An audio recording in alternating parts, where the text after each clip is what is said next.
Good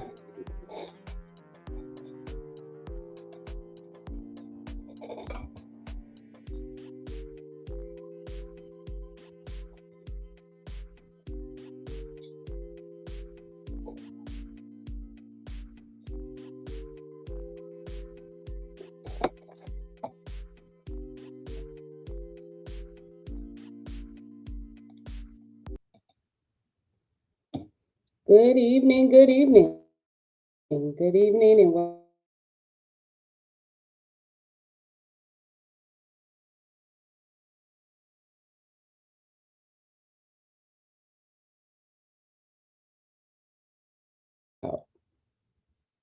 good evening, good evening. Welcome to the Restoration Lounge, After Hours with Dr. K. It's 10 p.m. The house is quiet, but for a lot of people, this is when the mind gets loud. This space is for those late night thoughts, the ones we carry all day while looking functional, but feel heavy once the noise of the day disappears.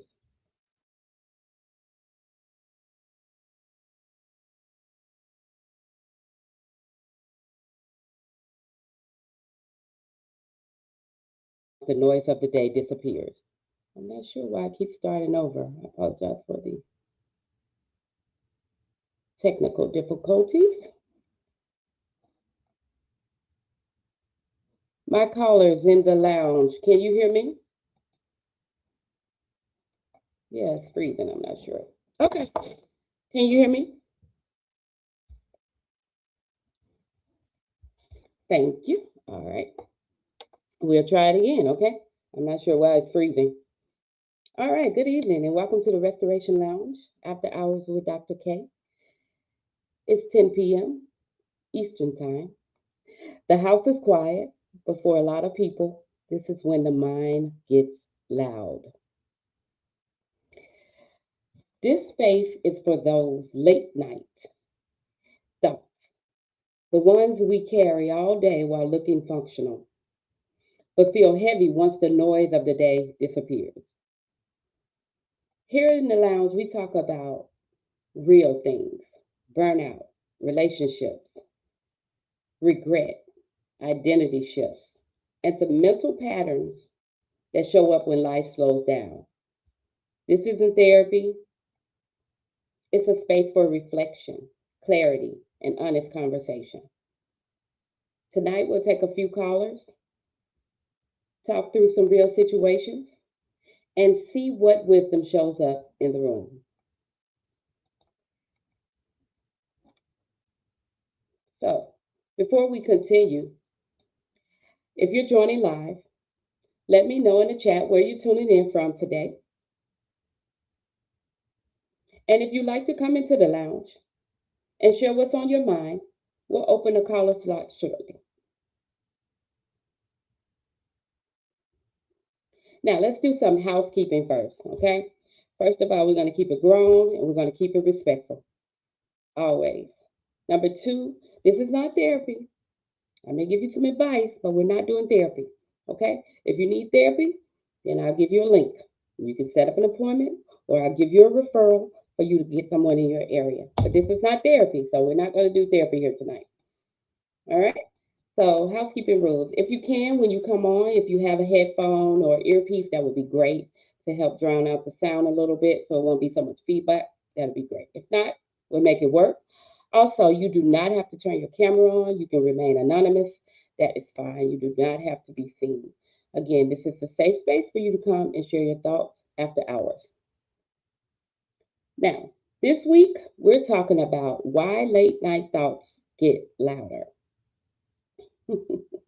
Late night is when the nervous system finally stops performing, right? So all day we're working, responding, taking care of others, pushing through responsibility. But at night, when the house gets quiet, the emotions we push down start asking for attention. That's not weakness. That's the mind asking to be heard. So, one reason I wanted to do this show is because I found that most people, mainly women, tend to, at night, after they get the kids to bed, after the kitchen is clean, after everybody's done and they've got their glass of wine, that's when the stressors come on, right? That's when the things start piling up. That's when you start thinking about everything. And so I was like, who's talking to the people in the middle of the night, right? And so let's have those type of conversations because people are struggling alone. And so I wanted to be a place where people can come and maybe get some type of reprieve. So we're going to take some callers. Anybody ready to come in? Let me know. Again, we're talking about why late night thoughts get louder. Raise your hand and we'll bring you to the stage. Again, you do not have to turn your camera on. You can remain with your camera off, and you do not have to give your name if you don't feel inclined to. Anyone want to come up?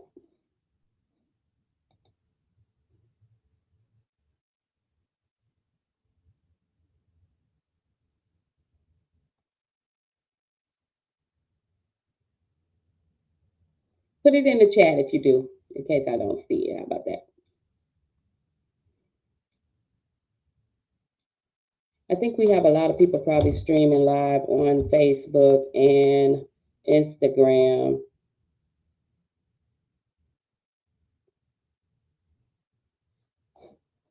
So to raise your hand, let's see. Thank you, Miss Geneva. All right, we got one. It's saying your device is connected. So I can't bring you up.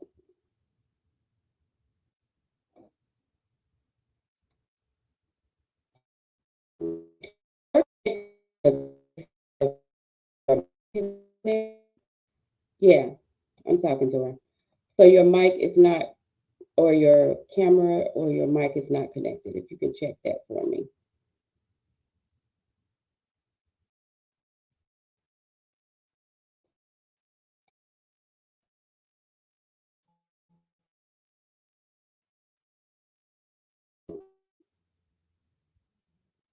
And thank you all for joining me. We're going to work out the kinks on the first night, okay? All right.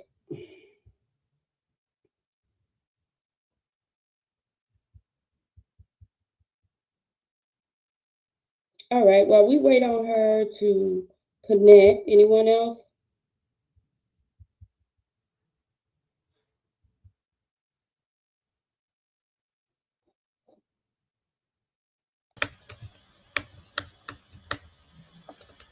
Howdy, howdy. Hi. How are you? I'm good. How's my sound? Can you hear me okay? I can. What about us? Still a little microphone, uh, A little backgroundish yeah, noise. background. Something's going Okay. on. I'm going to mute, but you have But, anything you want to say? huh? I'm going to mute and let you talk. Oh, okay, okay. Well, I had a question because I was thinking about my food addiction, and a food addiction kicks in late at night. Like there is the crunching through the day thing and munching through the day, but the food thoughts, the visions. Now, granted, they do run a lot of commercials at night with food and things where they're trying to tempt you to go to places I would never go, like McDonald's, but McDonald's, but they try to teach you with like the fast food, cookies. I don't know if people pay attention to this. I pay attention to seem like everything, but they run these commercials at night, and it's like you'll be sitting there salivating. Wingstop is really good at that. Wingstop, they'll run those late night commercials, um, tempting you to order, right? And now it's like, oh, just order, order, order. But I do know that I noticed ever since I was young, it's like I have a late night munching, crunching, munching type of thing that kicks in when it gets dark. Do you know anything about that? Unfortunately, I do. And I also say to myself, um, you need to go to bed so you won't eat, right? And so And actually, one of my colleagues just put in the chat, see, food hits our dopamine receptors, right? And so your your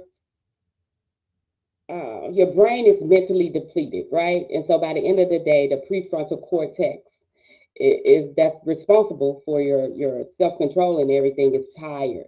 So by the time you're in that night mode, it requires a quick fix, which is the quick dopamine fix, right?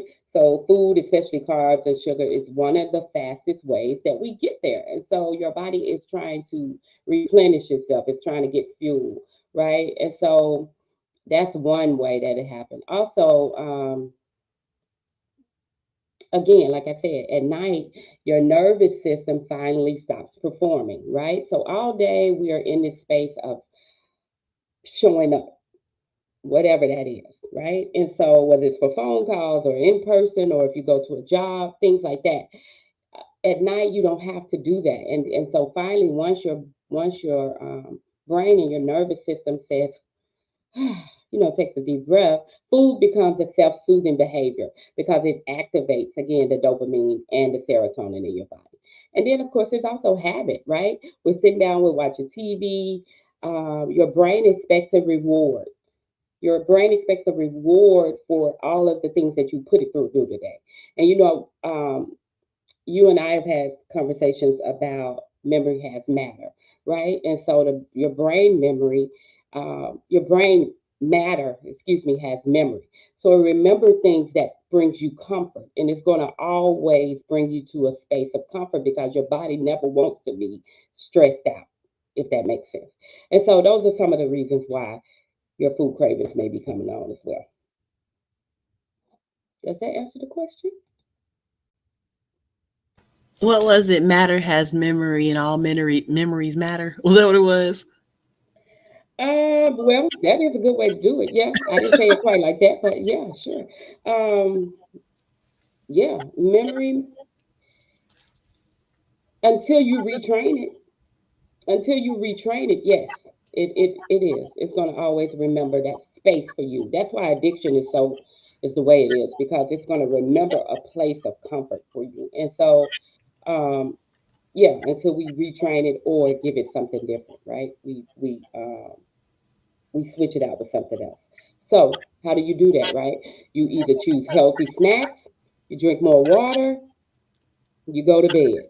How about that? And give your body what it needs, sleep and rest, so that it can refuel, reset, and be ready for the next day. That would make sense because it's like it's me trying to stay awake. Mm-hmm. So, and my body's like, okay, here, get something to stay awake. Get that.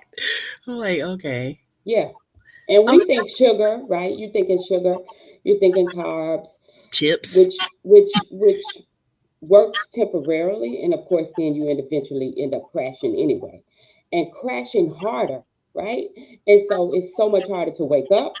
It's so much harder to wake up feeling refueled and refreshed because you gave it something heavy on top of what you needed.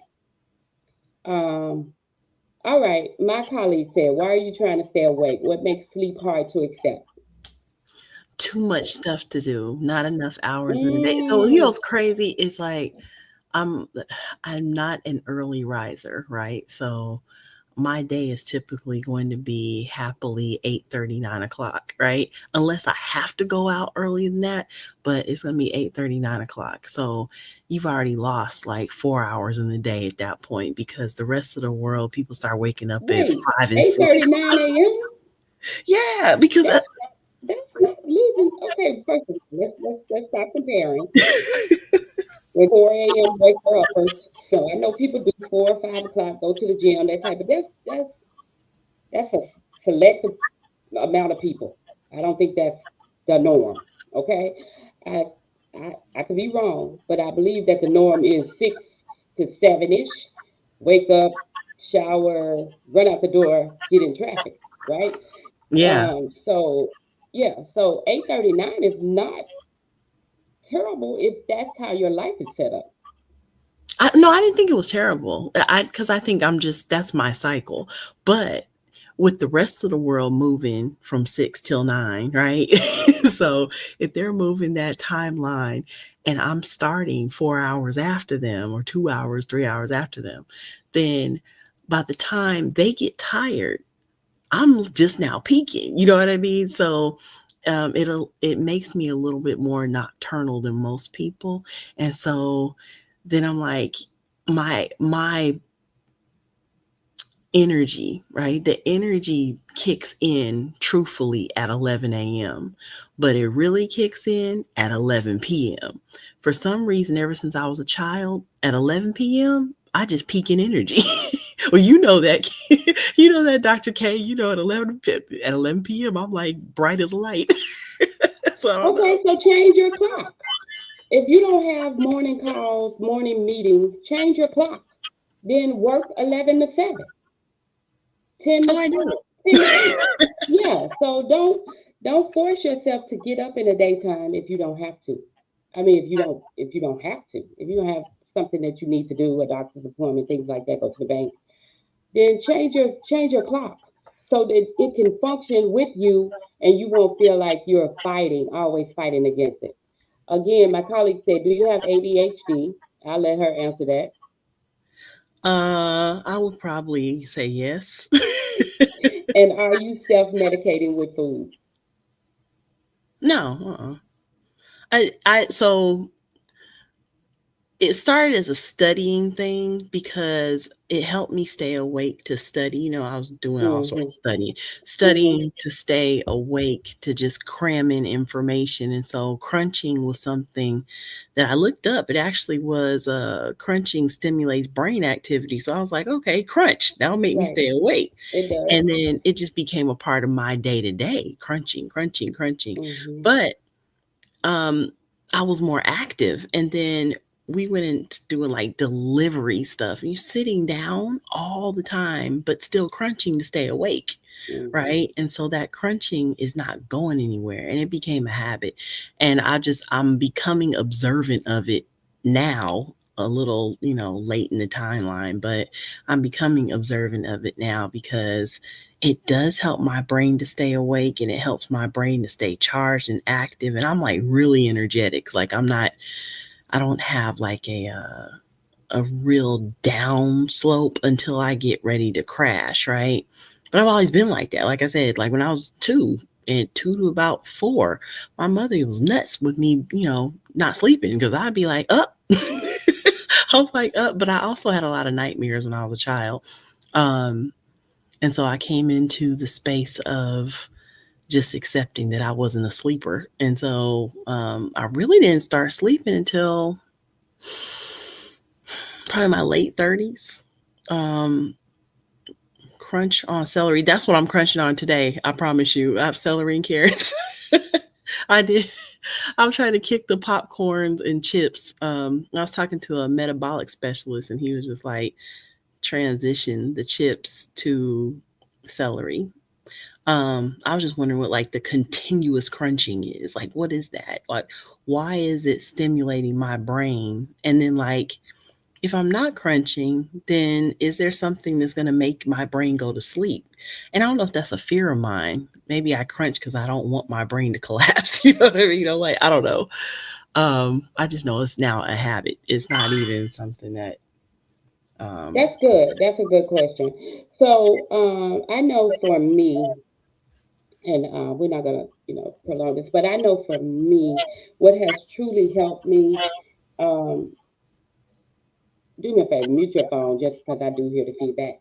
oh, Um, is that ChatGPT has helped me tremendously, right? It helped me get those thoughts out, get that stuff off my mind so I'm not fixating on it, ruminating on it constantly. It helps me get organized because with the ADHD brain, it's very hard. We can fixate on things and we can be all over the place or appear to be all over the place. Also, um, moving my phone. I don't sleep with my phone anymore. That really helped me. Not sleeping with my phone next to me. I put it on the table. I put it on do not disturb at 10 p.m. It automatically goes to D&D at 10 p.m. If I choose to be on it afterwards, that's me. But no one is calling me. or no one is getting through to me after 10 p.m. unless I choose to.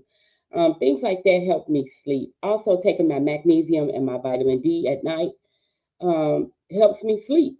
So um, maybe trying some other things will help as well.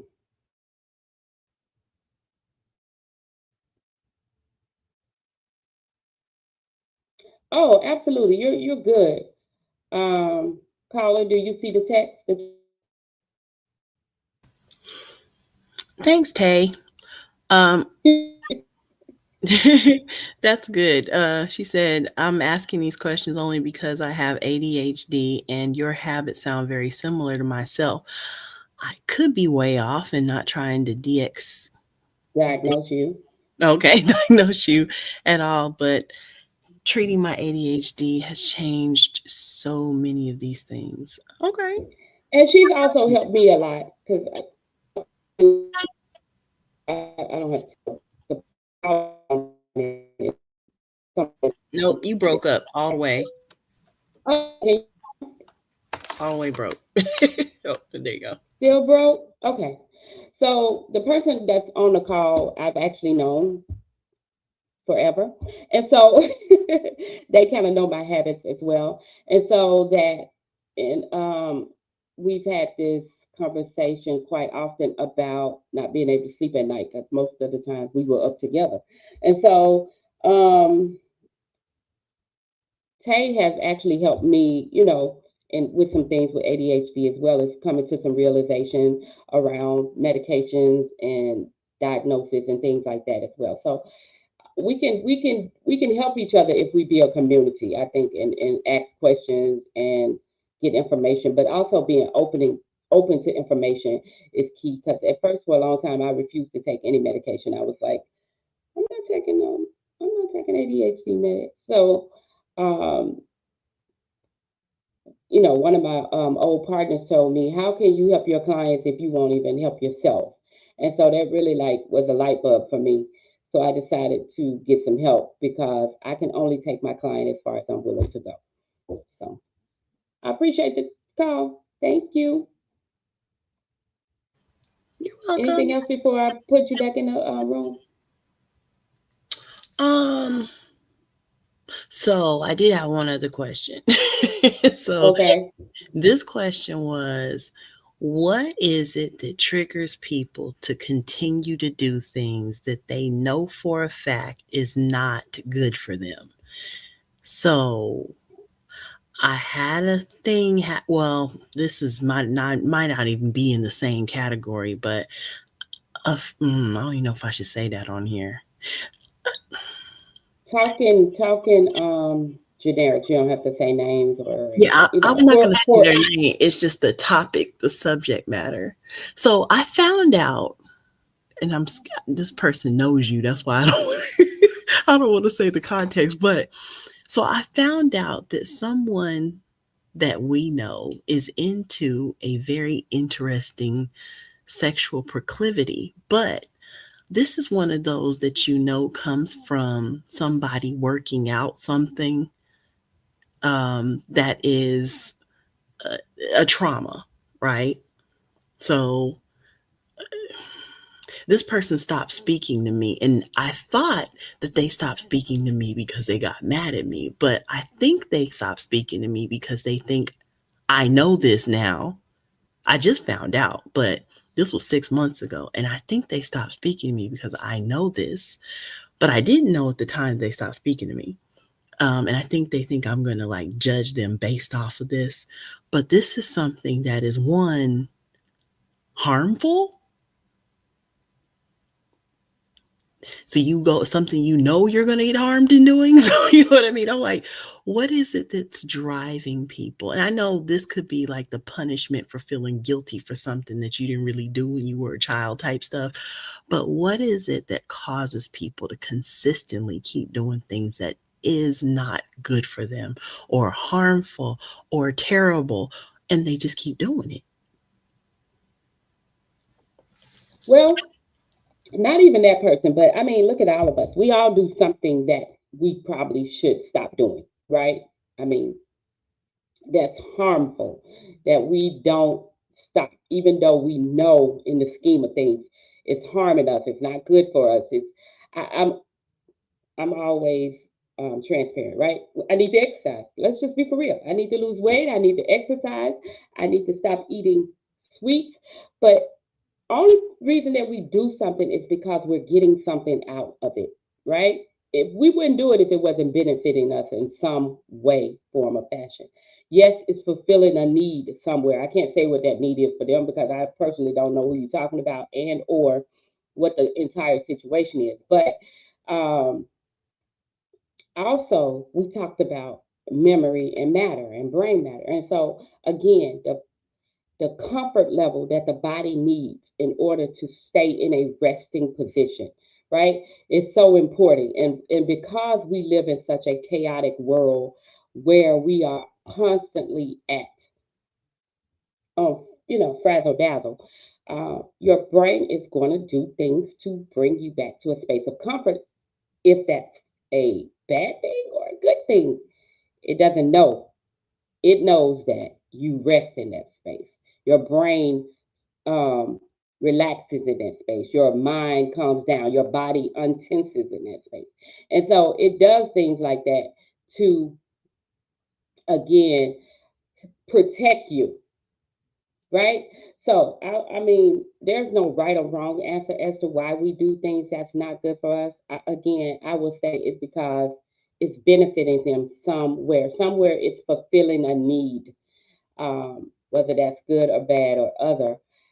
Until they find it, acknowledge it. Because one thing we can't do, I noticed that we cannot change behavior until we acknowledge that the behavior exists. Once we acknowledge it, then we can address it and then we can confront it and then we can replace it with something positive. And that's what it takes. I hope I answered your question. Oh, many thanks to you. That was awesome. Wholeness and oneness. Thank Um, you. I see you, brother. But yeah, I appreciate it. Great answers. I'll let someone else come up. Hopefully, someone else will be brave. And it doesn't have to be about you doing any question. So Yep. I'll go on mute. All right. Thank you. Uh, I'm gonna bring you up now since we were trying to get you before and the computer was acting up. Can you hear me? Hello, yes, I can hear you. Can you hear me? I can. I don't want to say your name unless you want your name shared. Okay, I'm trying to respect people's space and privacy and all that good stuff. So if you want to rename, you can say your name. You don't have to say your name. You can just start talking if you like. It's okay. Hello, everyone. My name is Aishia. I just want to say how proud of you I am that you are actually doing this and you're using your voice and your knowledge, which is such your superpower. Um, I really didn't have a question, but I did I think you asked the question, what is it that, why is it that, restate your question for me. The question for tonight: Mm-hmm. why late night thoughts get louder? Okay. My answer for that would be because everything around you, the noise of life, the voices, including your house most of the time, everything gets silent. So that's when you actually have time to be alone and with yourself. And that's when your brain is always going. But at that point, since there's nothing really distracting you, um, or at least there's limited things distracting you, that's when you can actually hear and actually become, I want to say, cognitive, that of your brain and that you are thinking. So that's why it can get louder. Yeah, I think that's it. Absolutely. Yes, ma'am. That is why. So we wanted to address some of those things that get louder with you, right? That happens and that's loud to you in those times. Um, and the reason I'm saying that is because I tell my clients all the time the silence is so loud, right? People normally with trauma and things, they normally sleep with noise. They sleep with a TV or they sleep with some type of device on so that they don't have to hear the silence because they don't want to think. And so, or they don't want to, it's a lot. It's just a lot. And so I get it. But that's also a trauma response usually.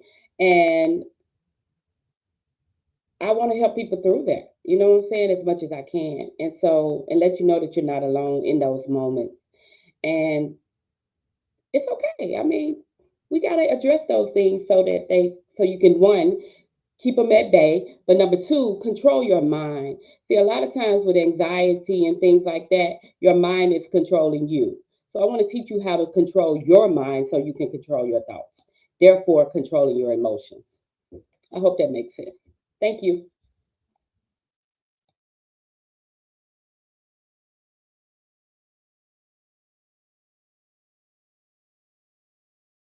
All right, thank you for coming up. I did read your post. Do you want to talk about it, or you want me to read it first? The Um, comment that you posted. can you hear me? I can hear you well. Can you hear Okay, me? I can. First of all, I want to say I'm very proud of you. Thank Um, you. thank you for creating this space, right? So, yeah, basically, um, I am dealing with agoraphobia. To be honest with you, I'm not working my therapy as I should, like my exposure therapy, but I am working it. And it's like late at night is when my mind is like thinking about everything that I haven't done all day, all week, all month, all year, right? And I try the deep breathing, I try the white noise, the brown noise, all of these things to improve my sleep hygiene because I know that in order for me to just start to be really on my journey of healing, my body has to get the proper amount of rest. But that's hard to do when I can't shut my mind off. It's like late at night when everything and everybody's quiet and still. I'm constantly thinking about things that I need to do or that I haven't done. And I always feel like I said, trying to catch up, but never do. So that leaves me um, in my mind, it's like I stay in my head more than anything. And I know they say like journaling and those type of things are supposed to be therapeutic and helping, and they are. But in that moment, I don't think to do those things. It's like I just want to shut my mind off so I can get proper sleep for at least 8 hours. Um, and that's been the biggest angst. I don't watch news well anymore because that'll have you like frantic on every end because it's chaos seems like everywhere. But thank God my home is peaceful. So those outside things are the things that I think are aiding me in staying awake, if that makes sense. It's like it's a gumbo of things and Hmm. just trying to decipher and go through what's going to work for me. Absolutely. Okay. So, did you say you are on medication or you're not? I have a prescribed medication, but I'm opting to go holistically. That's just a personal thing of mine because pharmaceutical meds for those that they work for me, that the side effects to me are sometimes worse than the actual ailment. So Absolutely. Okay. So, have you started any holistic? yes, I take magnesium. Make sure I take my vitamin D3. I drink a lot of tea, chamomile, that of that nature. I don't take things like St. John's wort or ashwagandha because that uh, aggravates my lupus.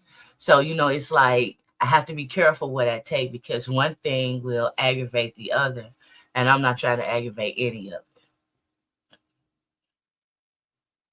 Okay. And you said you tried the white noise and things like that and nothing helped? Well, to be honest with you, the white and brown noise, it did help. Hmm. It's me being, I don't know, I think it's just me being consistent.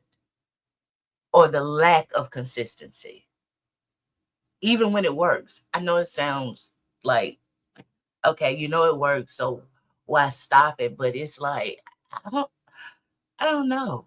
It's, it's, but that's exactly what it is. It's not staying consistent. Mm-hmm. Things that I know that do at least provide a minimal amount of relief. Absolutely. Okay. So again, like I said, I'm not trying to do therapy with anybody, I but know. this is my thoughts on this, right? Okay. So one thing I see is this is my definition, and if you can mute your phone for me because I hear background, just mute I'm it for sorry. me. Thank you. So I define anxiety as living in the future or worried about the future and not being present. And depression is living in the past and not being present, right? And so the whole focus is being present in the moment, learning how to be okay and still in this moment, right? And so what I found with anxiety, and then you said arachnophobia, is agoraphobia, excuse me, is that if you can maybe do voice clips. I know you said you tried journaling. It's very hard to journal when your mind is racing. Um, Maybe voice clips. Um, of course, fresh air. We know that, like walking outside, breathing fresh air, or stop and maybe listen to what your mind is telling you. I'm trying to understand like what is your mind or your body trying to tell you to get you to do so that it can free itself. Because I believe that it's in a state of panic and nervousness because it's like an urgency to get you to do something that it needs you to do in order to release itself and free itself. I hope that makes sense. And so what I'm saying to you is maybe be still enough to hear the one or two things and then respond to those things instead of the 100 things that you hear and start working on those in small increments. Set a timer, 15 minutes, 30 minutes, do one thing, take a break, walk away, 10 minutes, come back, do something else. Set your timer, do something, do it for 15, 30 minutes, walk away, 10 minutes, come back. Break them up into increments so that one, you can feel accomplished. I think they got kicked off. And two, no, that's on there. And two, that dopamine is released instantly. So your body feels accomplished and it feels like you got something done.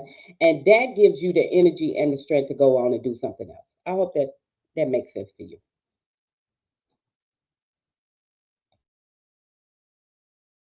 I'm sorry. Yes, it does. Okay, I can try that. Yep, because I can see how, because that's how I am. If I'm, because I have like 29 to-do lists, right? And when I look at the list and nothing is checked off, I'm like, man, now I got to make another to-do list about the to-do list I haven't done. So, Exactly. so Right. if I'm able to check something off the list, it does make me feel accomplished, though. So I'll try that. Thank you very much. I Yeah, appreciate just set a timer, do one thing, even if it's one thing a day. it. Yeah, Don't beat yourself up. I think a lot of times we are comparing ourselves to the world and social media, and a lot of them are lying. Let's just yeah, be honest. They lying to us, half of them.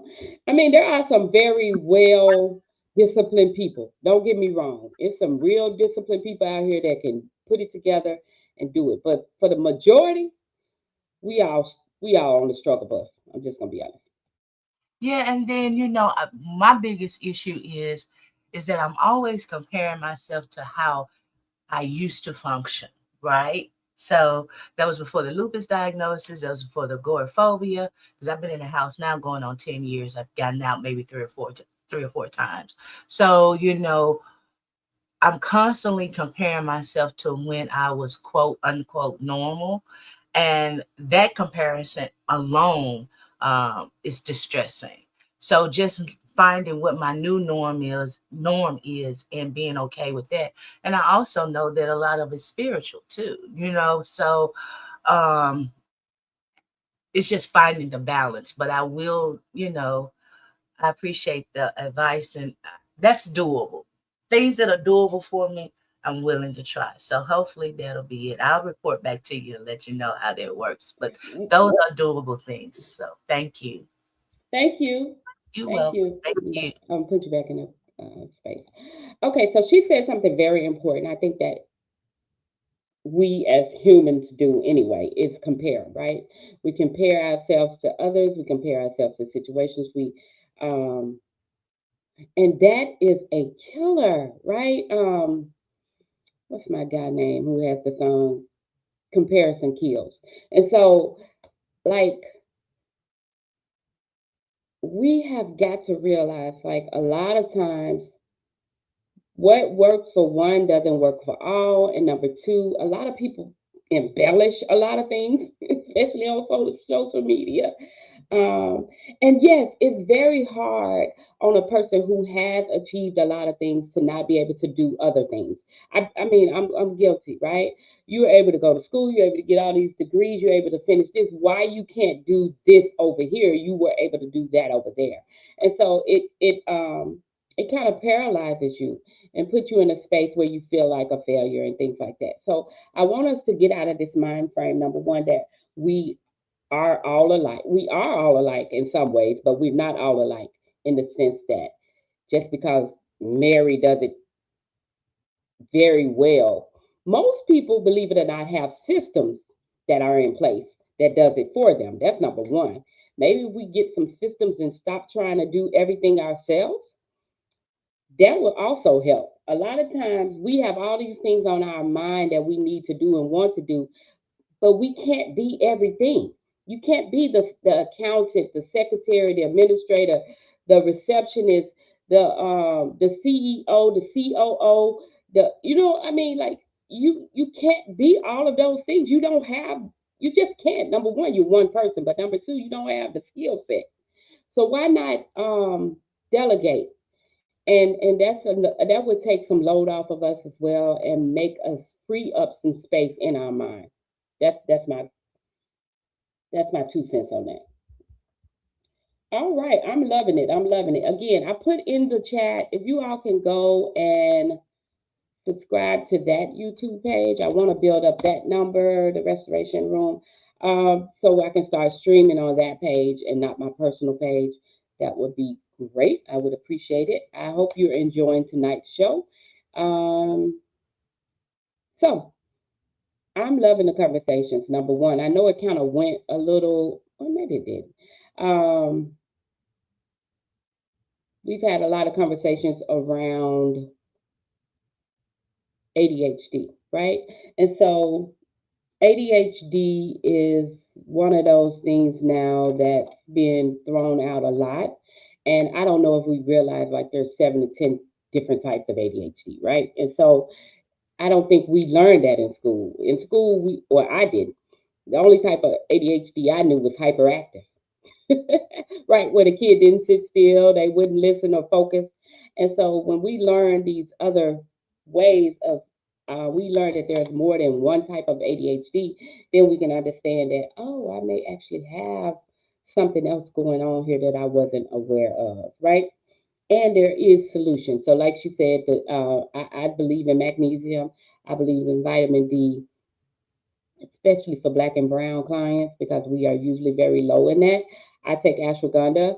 Again, if you have other situations like the last caller said, if you can't take that, then that's understandable. Don't do it. Check with your doctors. I would never tell you not to. Make sure you get a physical. Make sure your numbers are right. You're not depleted in some areas. You know what I'm saying? You need to build up your iron, or you need more vitamin B or things like that. So that's important as well. Going to the doctor, making sure that you are your body is performing as best it could, right? And so all these things are important to help us with our functioning, with our daily activities, and just making sure that we are resting. Number one, number two is sleep. Like sleep is so huge. One of the callers stated they're not sleeping at night, they're up at night. This is their time to work. This is when their brain functions. If we are not getting a minimum of 6 hours sleep, and I'm guilty lately because I haven't been sleeping well, If we're not getting a minimum of 6 hours sleep, our body is not resetting, right? And so your sleep helps with weight. Sleep helps, with body weight. Sleep helps with function and focus. You cannot focus if you are tired. You cannot focus and function if your brain is, what I'm saying, is depleted. And so these are things that we need to function. Another thing is water, H2O. Like most people don't even drink enough water. And so your body is made up of water. It's a reason that the body and the earth is made up of mostly water because it's that important. And so I think a lot of times people, they drink their teas, their sodas, their whatever. And we're not getting enough water to replenish as well to help our brain function and flow as needed and to put back into our body the things that we need in order to function and for your mind to do what it needs to do. I talked about sleep, but not only sleeping, but what are you sleeping on, right? So, do you have a good mattress? Are you sleeping on a bed? Are you sleeping on a couch? Are you sleeping on a cot? Things like that matter.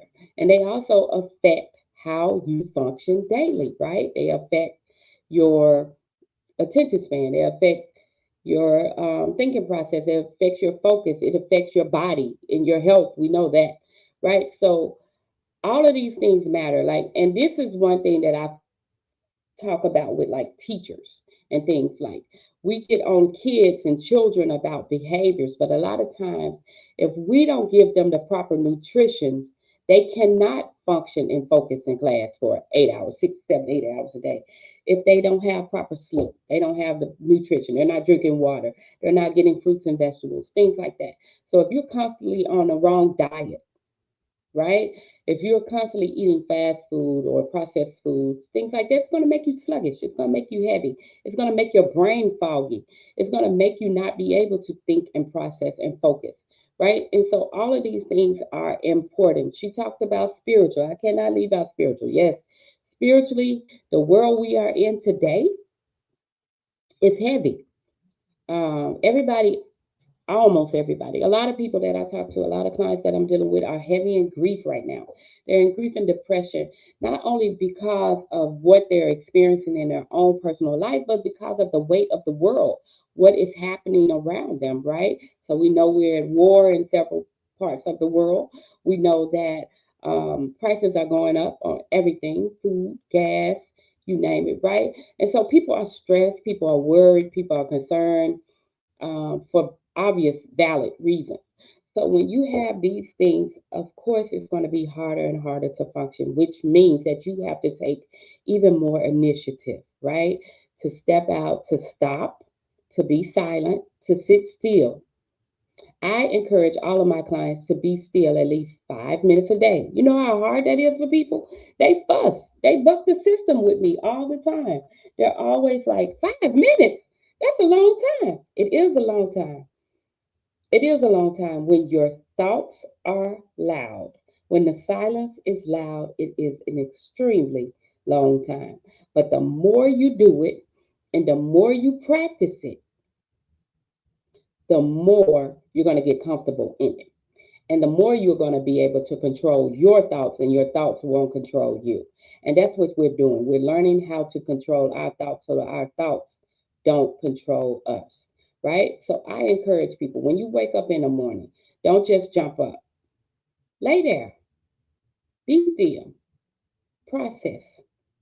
Think about how you want your life to look in 30 days, 60 days, a year, 5 years. Visualize that. Create that life for yourself. Because I guarantee what you focus on grows. And so if you take that time to start creating the world that you want instead of the world that you have, you will start seeing your life and your thoughts shift, right? And so 5 minutes, I suggest 5 minutes when you wake up and 5 minutes before you go to bed. Turn off the noise. Turn off the TV, put the phone on do not disturb. lay there for 5 minutes, create the world you want in your mind. At first, it's going to be really hard because a lot of us don't know what we want.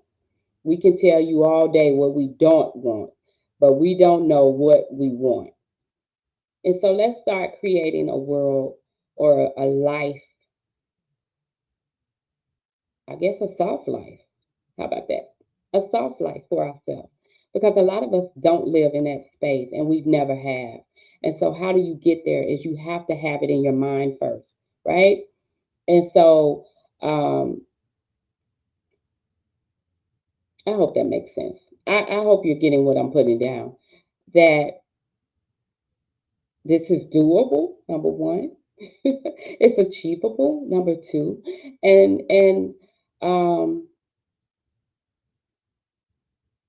it can be done. It's going to take time. And it may not take as much time as you think if you just start. Let me see. I think I got one more caller just came back in. I think they got kicked out. And then we're going to wrap up.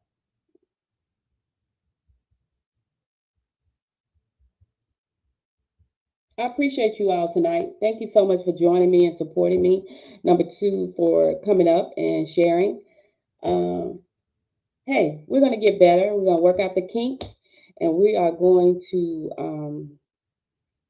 get this thing really, really out there to the people. If you feel like this is something people would enjoy, please invite. We will be here every Wednesday night at 10 p.m. Eastern Standard Time, right here on StreamYard. And again, it is streaming on Facebook and LinkedIn right now. If you all can go to the Restoration Room on YouTube and like and subscribe to that page, I would appreciate it. Thank you so much. I really want to build that page up so I can start streaming on that page instead of my personal page. Let me see if I can get her up now. All right, can you hear me? Caller, can you hear me? Well,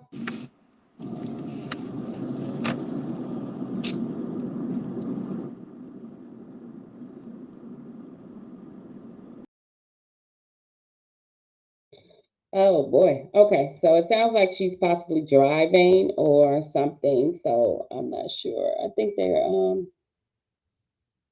they may be in a car. That may be why they're having a hard time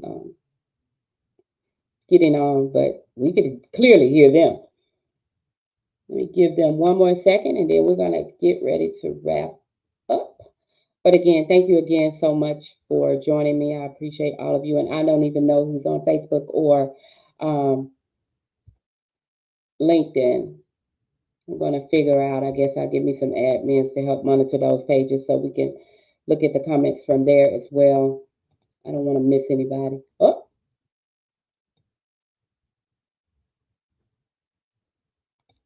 Reading the comments.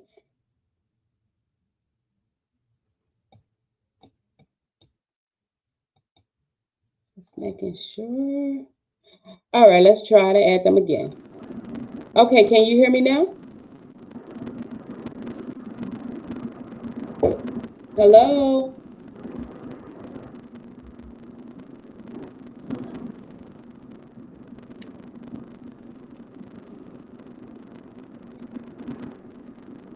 Hello, can you hear me? Yep, we can hear you. Yes. Oh, no. I just got back in because I couldn't hear you earlier. What was the question? Or we're just talking about at night when the thoughts are loud, right? Like when Yes. when your thoughts are all over the place and you're trying to calm your mind down at night. Oh, okay. Mm-hmm. Is that something you experience?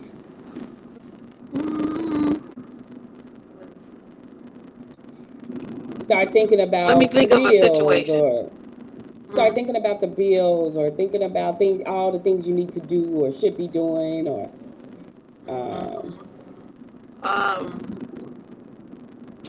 Mine would be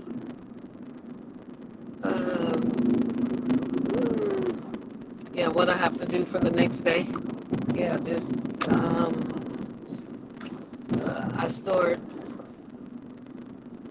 thinking about how much am I going to be able to get it all done. Absolutely. And so, you know what I tend to do?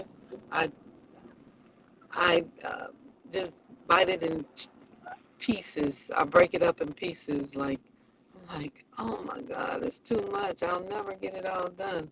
Or, yeah, you can even say the bills. Like, oh, is there enough?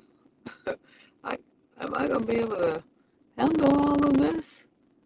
And so, um, so oh, you know what? You know that fight or flight thing? I just, if I can't handle it, I'll just put it on. I just do what I can, but I feel like I'm drowning sometimes because it's just overwhelming. It's overwhelming, and so that's one of the biggest things that I see. I think you got kicked off when I was giving that part about taking that 5 minutes or more if you can when you wake up in the morning instead of running, jumping out of bed or things like that. Maybe take that 5 minutes and be still, right? And and um hmm and center yourself. But not only center yourself, but start visualizing and creating the life that you want in your mind. And then also at night, try that again. Try the, 5 minutes or more and just be still and be present with you and your thoughts. And then also, again, working on creating the life that you desire instead of chaotic life, right? hmm So I think that's important. Well, yes. But I appreciate you. Thank you for coming up. hmm All right. You're welcome. So we're going to wrap up. And as we close tonight's Restoration Lounge, remember, the thoughts that visit you at night are often invitations to slow down and listen. You don't have to solve everything tonight. Sometimes awareness is the first step toward restoration. Thank you for spending this hour with me. I'll see you next Wednesday here in the lounge. I appreciate you. And again, if you all will join me next week, same time, same place, I appreciate it. And you all have a great night. Good night.